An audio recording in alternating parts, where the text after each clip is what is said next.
إن هذه الأيام بالإضافة إلى فائدتها العلمية والإشعاعية فهي مناسبة تتيح لنا كأطباء فرصة اللقاء والتواصل وتبادل الخبرات على المستوى الشخصي والجماعي.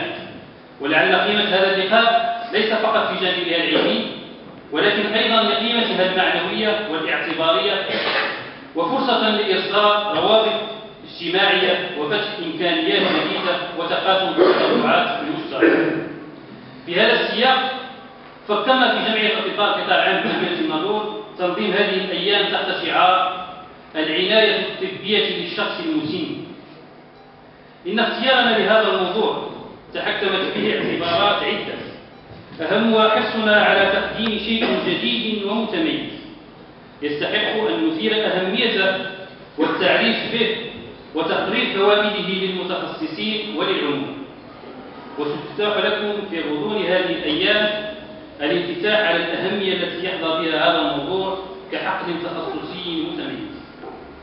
ومن المبررات التي شجعتنا على هذا الاختيار علاقة الموضوع بقضية التنمية البشرية، ذلك أن شريحة المسنين في مجتمعنا لا تفوز على العناية الاجتماعية التي تستحقها إن من الناحية العلمية أو من الناحية الإنسانية. وجمعيتنا إلى جانب شركائها تريد أن تنبه إلى الأهمية التي تقتضيها العناية بالموضوع. نتمنى أن نوفق جميعا في تقديم محصول علمي تنموي واجتماعي يليق بطموحاتنا وينال حقنا.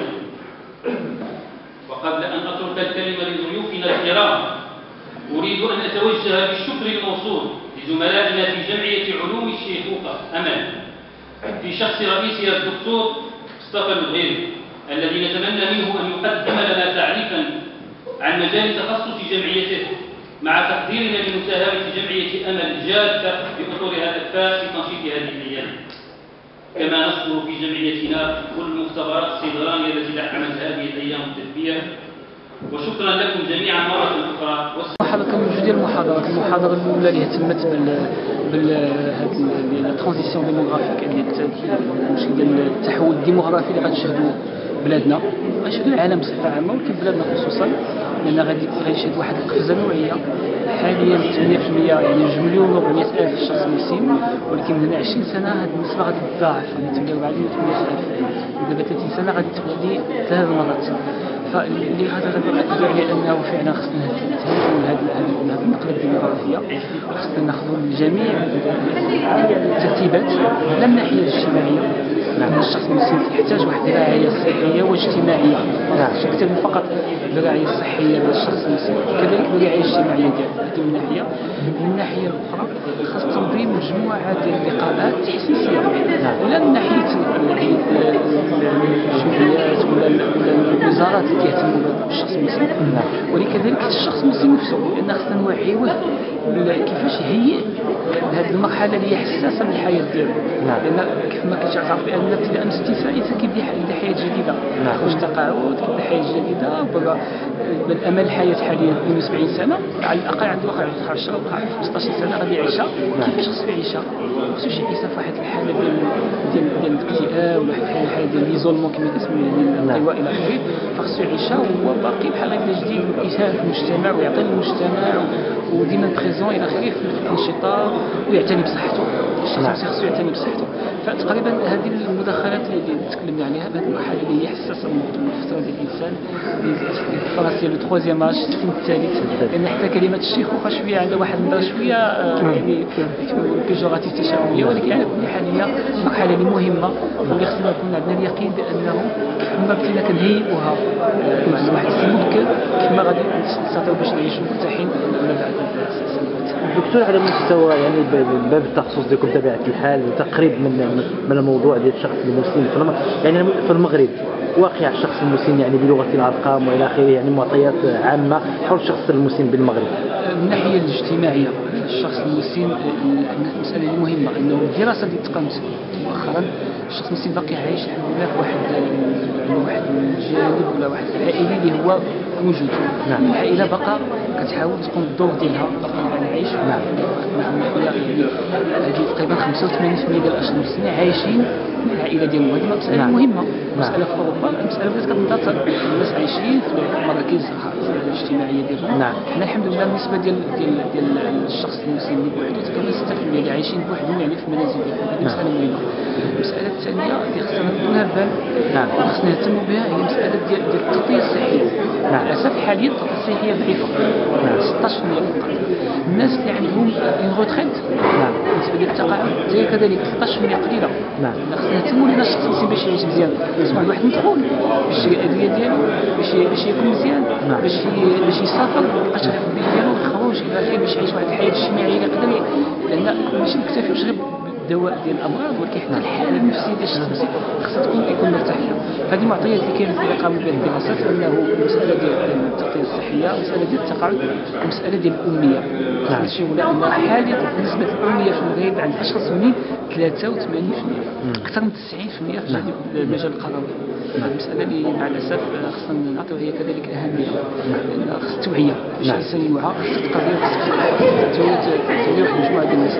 إذا أخيرا مجموعة من النصائح للشخص المسلم بعينه ثم كذلك العائلة ديالهم والمجتمع ككل.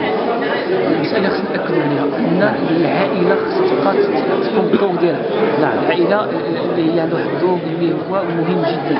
نعم. في المتابعة في توجيه النصيحة للشخص المسلم اللي كيعيش معها. نعم. في ناحية الأمراض اللي عنده ولا من ناحية الأدوية اللي كياخذ. التواجد العائلة مسألة مهمة بالنسبة لنا حنا كأطباء أخصائيين في المجال. نعم. كنخصو واحد الوقت كبير لتوعية العائلة، لأن ما يمكنناش نستغنوا على العائلة اللي هي. نعم. فما كان الشخص منعزل فما كتقدر حتى صحته تتعرض لمشاكل كثيره من بعد. العائله عندها واحد الدور مهم وما يمكنناش نتنازلوا عليه. هذه مساله اولى. المساله الثانيه ان الشخص خصو يكون واعي واحد المجموعه ديال الامور يعيش بواحد الطريقه سليمه باش يلقى حياته باش ما يكونش مشاكل من بعد في الحياه ديالو. نعم. شكرا جزيلا دكتور. Docteur Mamar Bouna, professeur assistant en médecine interne et gériatre. Alors je félicite les associations, cette association des médecins du secteur public de Nador, parce que vraiment ils ont choisi de façon très pertinente le sujet de leur première journée qui est la problématique du sujet âgé. Et effectivement au Maroc, il ne faut pas se leurrer, nous assistons à une transition démographique, nous assistons à un allongement de l'espérance de vie, nous assistons à vraiment une modification de la démographie qui fait que la proportion de la personne âgée est et le sera dans les années à venir de plus en plus importante et qu'elle occupera une place assez importante dans la pratique médicale. Et comme on sait que la problématique de la personne âgée est une personne qui est fragile. Quand je dis fragile, en termes de fragilité, c'est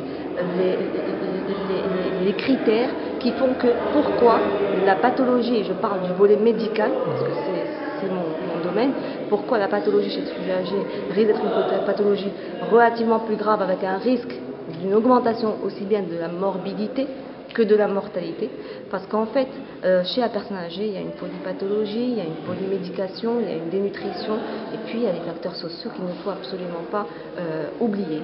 Et donc, je suis extrêmement contente de faire partie de ces journées, parce que certes, l'approche de la personne âgée est extrêmement différente d'une personne plus jeune. Et puis l'élément extrêmement important, c'est qu'il ne faut pas avoir en tête cette notion de gérontophobie ou cette notion de mourir du fait de la vieillesse. On ne meurt jamais parce qu'on est vieux, on meurt parce qu'on est malade. Et donc cette gériatrie, la prise en charge de la personne âgée, c'est surtout de faire la part entre ce qui relève du vieillissement, de ce qui relève de la pathologie. Et un autre mot extrêmement important, c'est la prévention, le wiqaya. La prévention chez la personne âgée, ça commence par détecter ces indices de fragilité dont on vient de parler et qui ont un rôle extrêmement important dans la morbimortalité de ces personnes quand elles sont malades. Et je vous remercie. Merci bien.